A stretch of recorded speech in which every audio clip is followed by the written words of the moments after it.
तो दोस्तों, जैसे कि हमने पिछले पार्ट में देखा कि कैसे आर्थर और उसके साथियों के ऊपर लुटेरे हमला कर देते हैं एंड आर्थर अपनी माँ को बचाते हुए पहाड़ के नीचे गिर जाता है, जहाँ सिल्विया नाम का एक ड्रैगन उसे बचा लेती है और उसे ट्रेन करने लगती है। लेकिन एक और बदमाश ड्रैगन उन पर हमला कर देता है, जिसकी वजह से सिल्विया टाइम स्टॉप करके आर्थर के लिए एक पोर्टल खोल देती है ताकि वो अपनी जान बचा के वहाँ से भाग सके। भले ही सिल्विया की मौत हो जाती है, लेकिन आर्थर किसी तरह से बच निकलता है और खुद को एक घने जंगल में पाता है। आर्थर अचानक एक लड़की की चीख सुनता है जो दूर से आ रही होती है और वह तुरंत पेड़ों के बीच से उछलता हुआ उसे ढूंढने के लिए निकल पड़ता है। कुछ ही देर में उसे कुछ लुटेरे मिलते हैं जो एक एल्फ लड़की को किडनैप कर रहे होते हैं और बातें कर रहे होते हैं कि अगर वो उसे बेच दे तो उन्हें काफी पैसा मिलेगा। और ये देखकर आर्थर की पुरानी यादें ताजा हो जाती है, जब उसके अपने ग्रुप पर भी लुटेरे ने हमला किया था और अब वह उसके साथ भी वही करने वाले हैं। उस एल्फ लड़की को किडनैप होते देखकर आर्थर को गुस्सा चढ़ जाता है, लेकिन सिल्विया से किए वादे को याद करके वो अपनी इमोशंस पर कंट्रोल रखता है और इस बार वो अपने गुस्से में आकर कुछ उल्टा सीधा नहीं करता, बल्कि डिसाइड करता है कि वो लुटेरों का पीछा करेगा क्योंकि वो उसे किसी नजदीकी जगह तक ले जा सकते हैं। शाम के वक्त जब लुटेरे ब्रेक ले रहे होते हैं तो वो लड़की को लेकर गंदी बातें करते हैं, जैसे कि उसके साथ थोड़ा मजा लेने के बाद उसे बेच देना चाहिए। और यहीं पर आर्थर की लिमिट क्रॉस हो जाती है और वो माना इकट्ठा करना शुरू कर देता है ताकि इन गंदों लोगों को सबक सिखाया जा सके। तभी वो नोटिस करता है कि ये लोग जंगल के मॉन्स्टर्स को मैजिक से कंट्रोल कर रहे हैं। आर्थर कुछ पत्थर मॉन्स्टर की तरफ फेंकता है, जिससे वो अलर्ट हो जाते हैं और जोर जोर से चीखने लगते हैं। तभी लुटेरे पैनिक में आ जाते हैं क्योंकि उन्हें डर होता है कि ये चीखने की आवाज दूसरे मॉन्स्टर को अट्रैक्ट कर लेगी। तभी उनमें से एक तुरंत जाता है उन मॉन्स्टर को शांत करने के लिए और आर्थर इसी पल का इंतजार कर रहा होता है। वह तुरंत अपने हाथ के चारों तरफ माना का एक ब्लेड बनाता है और चुपके से उस लुटेरे के पीछे जाकर उसे काट देता है। वह लुटेरे का चाकू ले लेता है। तभी एक और गुंडा आता है अपने दोस्तों को ढूंढने के लिए, पर आर्थर उसे भी मार देता है बिना किसी आवाज के। लेकिन उसके बाद आर्थर को महसूस होता है कि उसके पास स्टेमिना की कमी हो गई है और अब उसकी बॉडी ज्यादा मूव करने की वजह से थक गई है, पर उसके पास आराम करने का टाइम भी नहीं होता क्योंकि तीसरा गुंडा भी आ जाता है अपने दोस्तों को ढूंढने के लिए और आर्थर बिना टाइम वेस्ट किए तुरंत उस पर अटैक कर देता है। लेकिन आर्थर सिर्फ उस लुटेरे के पैर को चोट पहुंचा पाता है और वह आदमी तुरंत अपने दोस्त को चिल्लाता है, उसे वार्निंग देता है कि संभल के रहे क्योंकि उन पर एक पावरफुल बच्चे ने हमला कर दिया है। इसके बाद चौथा लुटेरा काफी ज्यादा एक्साइटेड हो जाता है क्योंकि इतनी छोटी उम्र का मैजिक यूजर मिलना रेयर होता है और उसे बेचकर उसे काफी ज्यादा पैसा मिल सकता है। इसलिए वो डिसाइड करते हैं कि आर्थर को चोट नहीं पहुंचाएंगे और तलवार नीचे रखकर मैजिक का यूज करने लगता है। फिर वह अपने मैजिक से भरे क्लॉज के साथ आर्थर पर जंप करता है, जिससे नीचे की जमीन भी डिस्ट्रॉय हो जाती है और आर्थर किसी तरह उस अटैक से बच जाता है और लुटेरे को किक करने की कोशिश करता है, लेकिन लुटेरा उससे काफी तेज होता है। आर्थर उस पर अपना चाकू फेंकता है जिसके एंड में एक रस्सी लगा होता है, लेकिन यह लुटेरा उसे तुरंत पकड़ लेता है और आर्थर की तरफ भागता है और वो उस लड़के को इतने जोर से किक करता है कि आर्थर नीचे जाकर गिरता है। फिर वह उसे उल्टा लटका देता है, लेकिन आर्थर तुरंत फायर मैजिक का यूज करता है। लुटेरे के रिकवर करने से पहले ही आर्थर फिर से वह चाकू उस पर फेंकता है और इस बार उस रस्सी के साथ उसके गले के पास घुमाता है ताकि वह बच ना सके। आर्थर उसके बाद फाइनल लुटेरे से भी निपट लेता है और एल्फ लड़की को आजाद कर देता है। वह लड़की उसे उसके पास्ट के एक मूवमेंट की याद दिला देती है, लेकिन आर्थर तुरंत अपनी याद से बाहर आ जाता है और उससे कहता है कि अब वो घर जा सकती है, लेकिन लड़की उसकी चोटों को देखकर परेशान हो जाती है। आर्थर उससे कहता है कि ये कुछ खास नहीं है और फिर उन बॉडीज को कवर कर देता है ताकि लड़की को वो डरावना हिस्सा ना देखना पड़े।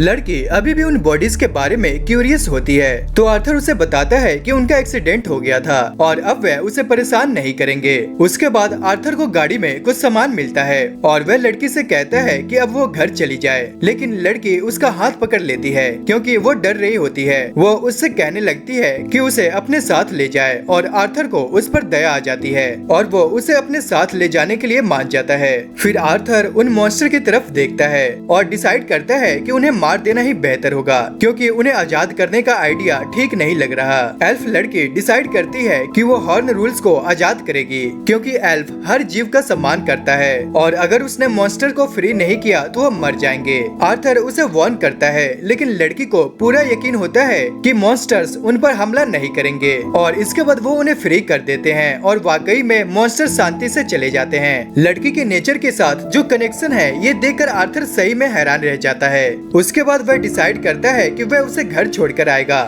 इसके बाद रास्ते में जब वह ब्रेक लेता है तो आर्थर को पता चलता है कि उस लड़की का नाम तेसिया है। इसके बाद आर्थर खाना बनाता है और उसे कहता है कि चाहे भूख ना हो फिर भी उसे थोड़ा खाना खा लेना चाहिए क्योंकि ये उसके शरीर को ताकत देगा। ये बातें उसे सिल्विया की याद दिलाती है। तभी वह देखता है कि तेसिया खाने को लेकर नखरे कर रही है क्योंकि उसे उसका टेस्ट पसंद नहीं आता और वह कुछ मीठा खाने का डिमांड करती है। इसके बाद आर्थर सोचता है उसे तेसिया से सीखना चाहिए कि एक नॉर्मल बच्चे जैसे कैसे बिहेव किया जाता है क्योंकि तेसिया उसकी उम्र की पहली लड़की है जिसे वो कभी मिला है। तेसिया उससे पूछती है कि वो यहाँ क्या कर रहा है तो आर्थर उसे बताता है कि वो अपने पेरेंट्स से बिछड़ गया है और वो दोनों अपनी जर्नी कंटिन्यू करते हैं ताकि एल्फ के गांव तक पहुंच सके। लेकिन ये सफर आर्थर के सोचे हुई उम्मीद से ज्यादा लंबा हो जाता है। तेसिया लगातार अपने गांव के बारे में बताती रहती है और आर्थर को ये समझ आता है कि एल्फ की जिंदगी इंसानों से काफी अलग होती है। तभी अचानक से आर्थर को महसूस होता है कि एक वुल्फ उनका पीछा कर रहा है और वो डिसाइड करता है कि रात में उसे मार डालेगा। वो तेसिया से कहता है कि वो टेंट में सो जाए, तब तक वो बाहर पहरा देता रहेगा। उसके बाद आर्थर उस क्रिस्टल एग को देखने लगता है जो सिल्विया ने उसे दिया था और सोचने लगता है कि असल में ये है क्या। तभी तेसिया उसे बुलाती है और कहती है कि वह टेंट के अंदर आ जाए। वह प्रॉमिस करती है कि वो अपने परिवार से यह सीक्रेट रखेगी कि आर्थर उसके साथ सोया था, लेकिन आर्थर कहता है कि वह बाहर ही ठीक है। आर्थर को जल्द ही समझ आ जाता है कि तेसिया टेंट में अकेले होने से डर रही है, तो वो उसकी रिक्वेस्ट मान लेता है और टेंट के अंदर चला जाता है। टेंट के अंदर तेसिया कहती है कि सभी इंसान ठरकी होते हैं जिनकी कई बीवियां होती है और आर्थर सोचने लगता है कि काश ये सच होता और वो उससे पूछता है कि उसे किसने बताया, तो तेसिया कहती है कि उसके ग्रैंडपा ने। इसके बाद आर्थर इन सारी झूठी बातों को मना करता है और कहता है कि सिर्फ नोबेल के पास ही इतने पैसे होते हैं कि वह कई सारी बीवियां रख सके, लेकिन तेसिया उसके जवाब के बीच में ही सो जाती है। अगले दिन वे अपनी जर्नी दोबारा शुरू करते हैं और तेसिया आर्थर के साथ ज्यादा कंफर्टेबल फील करने लगती है, पर आर्थर यहाँ पर थोड़ा घबराया हुआ होता है क्योंकि वो जल्दी से अपने परिवार को ढूंढना चाहता है। लेकिन तभी एक प्रॉब्लम हो जाती है, उसके मानाकोर में अचानक से पेन होने लगता है जो उसे इतना कमजोर बना देता है कि वो चल भी नहीं सकता। इसके बाद तेसिया जंगल में भाग जाती है कुछ ऐसे हर्ब्स ढूंढने के लिए जो उसका दर्द ठीक कर सके और आर्थर वहीं पर अकेला बैठा हुआ होता है और दर्द झेल रहा होता है। तभी वह वुल्फ जैसा दिखने वाला जानवर वहाँ पर अचानक से आ जाता है और आर्थर घबरा जाता है और सोचने लगता है कि शायद वो मॉन्स्टर उस पर अटैक करेगा, पर तभी तेसिया हर्ब के साथ वापस आ जाती है और आर्थर उससे कहता है कि वो दूर रहे क्योंकि मॉन्स्टर अटैक कर सकता है। लेकिन अटैक करने के बजाय वो बीस्ट एक मरा हुआ सुअर जमीन पर डालकर जंगल में चला जाता है। आर्थर ये देखकर हैरान हो जाता है, लेकिन तेसिया एक्साइटेड होकर कहती है कि वो बीस्ट उसकी जान बचाने का एहसान चुकाना चाहता है। इसके बाद सुअर का मीट खाकर आर्थर को थोड़ा आराम मिलता है। तेसिया उसे बताती है कि उसे कोई हर्ब्स तो नहीं मिले, लेकिन उसने कुछ मशरूम्स ढूंढ लिए हैं जो उसके गांव के लोग हमेशा खाते हैं। आर्थर बिना ज्यादा सोचे वो मशरूम को खा लेता है, लेकिन उसके बाद उसके पेट में तहलका मचने लगता है और उसे जोर का लूज मोशन आने लगता है। इसके बाद दोनों वापस से टेंट में चले जाते हैं और तेसिया आर्थर को इंसान और डब्स के किंगडम के बारे में कहानियां बताने लगती है जो उसने अपने ग्रैंडपा से सुनी थी। वह कहती है कि उसे सच में उन किंगडम्स को देखना है, लेकिन उसने सुना है कि वहाँ के लोग काफी खराब होते हैं, इसलिए उसे वहाँ जाने की परमिशन नहीं मिलती और कोई बाहर का आदमी भी एल्फ विलेज में नहीं जा सकता। आर्थर उसके बाद उसकी बातें आधी ही सुन पाता है क्योंकि उसकी थकान उस पर हावी हो जाती है और वह वहीं पर सो जाता है। अगले दिन आर्थर का दर्द वापस आ जाता है, लेकिन वो किसी तरह से उसे बर्दाश्त कर लेता है क्योंकि एल्फ विलेज अब पास ही होता है। तेसिया आर्थर से कहती है अब तो वह दोस्त बन चुका है, लेकिन आर्थर को समझ में नहीं आता कि वह क्या जवाब दे क्योंकि उसका कभी कोई दोस्त हुआ ही नहीं और वह वहाँ पर ऑकवर्ड महसूस करता है और उसे अपनी पुरानी जिंदगी का एक दोस्त याद आ जाता है जो उसके सबसे करीब था और कैसे उसने उसे मार दिया था। तभी तेसिया एक्साइटमेंट में चीखने लगती है क्योंकि उसे एल्फ विलेज का गेट दिख जाता है। आर्थर ये देखकर शॉक्ड हो जाता है, लेकिन तेसिया उसकी तरफ हाथ बढ़ाती है और उसके साथ चलने के लिए कहती है। आर्थर उसका हाथ पकड़ लेता है और एल्फ विलेज के अंदर चला जाता है जहाँ तुरंत कुछ गार्ड्स आ जाते हैं जो एक इंसान का प्रेजेंस महसूस कर लेते हैं। आर्थर को को समझ में नहीं आता कि ये क्या हो रहा है और गार्ड्स उसे तुरंत गिरफ्तार कर लेते हैं। जब वो तेसिया की आंखों में एक तरह अपनी एक्सप्रेशन देखता है तो उसके दिमाग में सिर्फ एक ही सवाल घूमता है कि अब उसके साथ क्या होगा।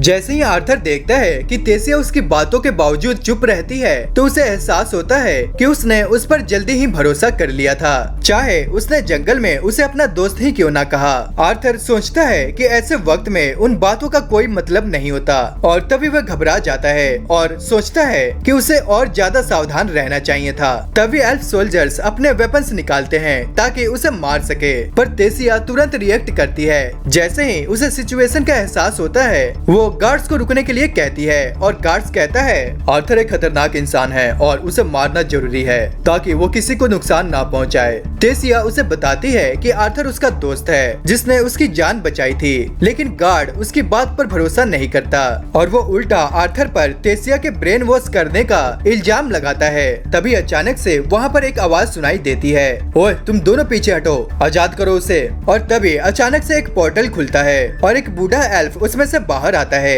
जो सोल्जर से कहता है कि उस लड़की को तुरंत छोड़ दो। जब वे तेजी से आर्थर के पास आते हैं और चेक करते हैं कि वो ठीक है या नहीं तो वो सोल्जर पर भड़क जाते हैं कि उन्होंने उसे धमकाया, लेकिन वो बूढ़ा एल्फ जो असल में उसके दादाजी हैं कहता है कि इसमें उनकी कोई भी गलती नहीं है क्योंकि एक इंसान उनके किंगडम में गायब हुई प्रिंसेस के साथ आया था। फिर वह एल्फ अपना इंट्रोडक्शन विरियन के रूप में देता है जो कि पहले इस एल्फ किंगडम का राजा था और आर्थर का शुक्रिया अदा करता है कि उसने उसके पोते और उसके किंगडम की राजकुमारी की जान बचाई। यह सुनकर आर्थर हिल जाता है क्योंकि उसके लिए यह मानना मुश्किल होता है कि यह बेवकूफ लड़की एक्चुअली में एक प्रिंसेस है। लेकिन तेसिया एक स्माइल के साथ उसकी तरफ देखती है।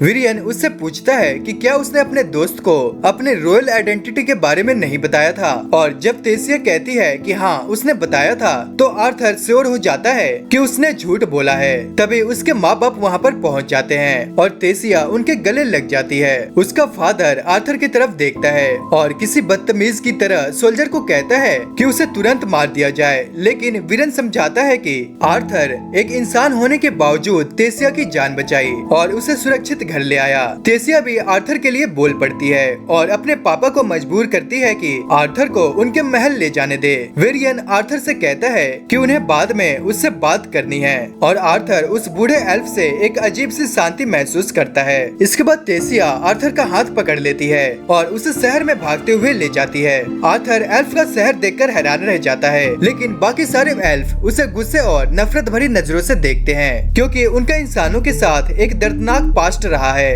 आर्थर को उनके नफरत से ज्यादा दिक्कत नहीं होती, लेकिन उसे तेसिया के ठंडे और अजीब एक्सप्रेशन से चिंता होने लगती है जो उसने तब दिया था जब उसने मदद मांगी थी। वह अपने सीने में हो रहे दर्द को लेकर भी परेशान है और सोचता है कि अब उसे ज्यादा सतर्क रहना पड़ेगा। थोड़ी देर बाद वे दोनों कैसल पहुंच जाते हैं और तेसिया सभी मेड्स को ऑर्डर देती है कि वह आर्थर की अच्छी सेवा करे।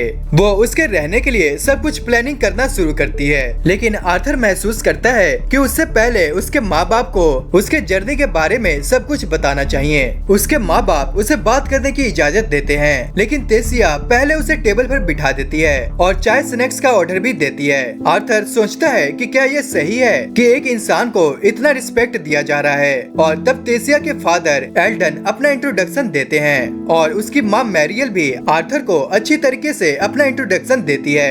एल्डन उसके अच्छे मैनर्स देखकर काफी इम्प्रेस होता है, खासकर उसके नॉर्मल बैकग्राउंड के बावजूद। इसके बाद आर्थर अपनी कहानी सुनाना शुरू करता है कि कैसे उसने तेसिया को उन लुटेरे से बचाया था। तेसिया के परिवार को यह सुनकर गुस्सा आ जाता है और वह इंसानों को दोष देना शुरू कर देते हैं, लेकिन आर्थर उसे समझाता है कि वह पूरे इंसानियत को नहीं कि सिर्फ उन बदमाशों को गाली दे। तब वेरियन उससे पूछता है कि उसने तेसिया को उन लुटेरे से कैसे छुड़ाया। आर्थर बताता है कि वह एक मेज यानी जादूगर है, पर राजा को अभी भी यकीन नहीं होता कि आर्थर उन लुटेरों को हरा सकता है और एल्फ सोल्जर तो और भी ज्यादा खुल के इस बात पर शक करने लगते हैं। इसके बाद वो लोग आर्थर पर दोबारा तेसिया को बेवकूफ बनाने का इल्जाम लगाते हैं, लेकिन वेरियन उन्हें रोक देता है और कहता है कि जब तक उन्हें ऑर्डर ना मिले तब तक चुप रहे। तेसिया भी आगे बढ़कर आर्थर के सपोर्ट में बोलती है और उन बातों को बताती है जो उसने उन बुरे लोगों से सुनी थी। उसकी माँ उसे गले लगा लेती है ताकि उसे तसल्ली दे सके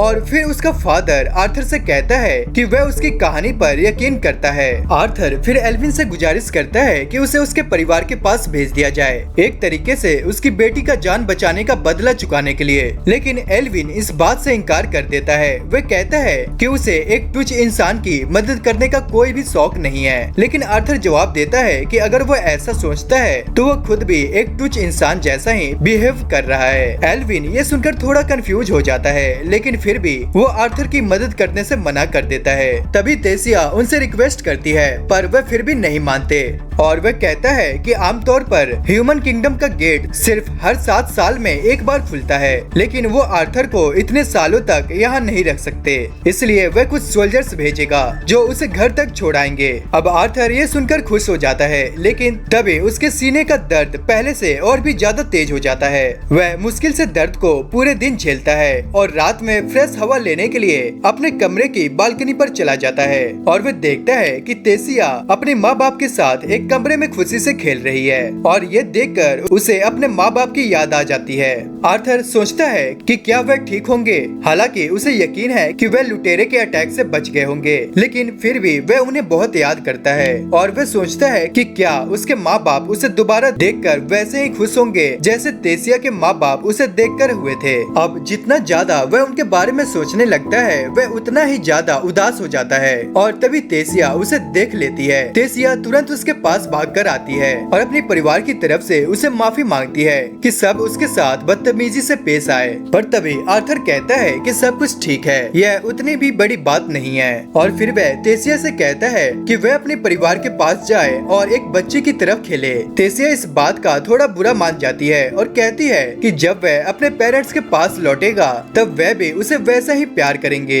ये सुनकर आर्थर और भी ज्यादा परेशान हो जाता है। वो तेसिया से तसल्ली चाहता है और पूछता है कि क्या उसके माँ बाप वाकई में उसे देखकर खुश होंगे चाहे कुछ भी हो गया हो। तो तेसिया अचानक उसका चेहरा पकड़ लेती है और कहती है ये तो ऑब्वियस है ना, क्योंकि वो भी उनके साथ नहीं है, इसलिए वे भी उसे मिस कर रहे होंगे। और ये सुनकर आर्थर भी बोल नहीं पाता। तभी कुछ चमकदार फूलों की पंखुड़ियाँ जो फायर ब्लैक जैसे लगते हैं हवा में तैरने लगते हैं और दोनों उनकी खूबसूरती में खो जाते हैं। अचानक आर्थर को तेसिया के ठंडे चेहरे का एक्सप्रेशन याद आता है जो उसने पहले देखा था और सोचता है कि शायद उस वक्त तेसिया के साथ कुछ गलत हुआ था या फिर उसका वहम भी हो सकता है। इसलिए वह डिसाइड करता है कि वह उस बारे में सोचना बंद करे और वह इस मूवमेंट का मजा ले। तभी उसे महसूस होता है कि तेसिया पर एक अटैक होने वाला है और वह तुरंत उस अटैक को ब्लॉक करता है और अटैकर की तरफ दौड़ता है, लेकिन तभी पता चलता है कि वह वेरियन है। आर्थर गुस्से में चिल्लाता है कि क्या वो अपने पोती को मारना चाहता था, लेकिन वेरियन कहता है कि क्या वो वाकई किसी को